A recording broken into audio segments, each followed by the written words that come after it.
Now we come to some specific examples of the restoration of endangered species. This is the peregrine falcon, or our duck hawk, which is until recently a very successful bird. It lived in every continent, only a few island areas it hadn't reached. It's one of the fastest of birds and one of the most spectacular flyers.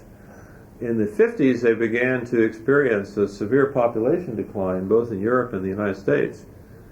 And by the early 60s, they'd become extinct in the eastern United States. And in California here, where we originally had 100 pairs, they were down to only 2 or 3 known pairs by the early part of the 60s. Some people were very concerned about them, particularly falconers who like to hunt with them. They're very spectacular birds to train and fly. And some of these people had developed techniques for breeding them in captivity.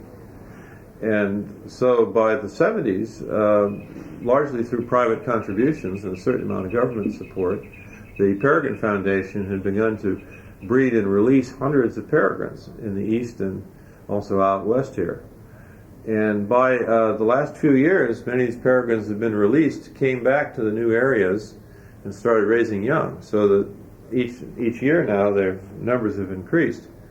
And they're not up to the pre-DDT level, but they're rapidly reaching it.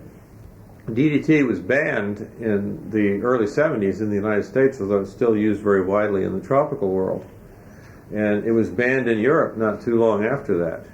And after the banning of DDT, a lot of the birds of prey that had been reduced to very low numbers began to recover. So that the peregrine has made a big comeback in England and continental Europe without artificial propagation. There are now over 1,000 pairs in England alone.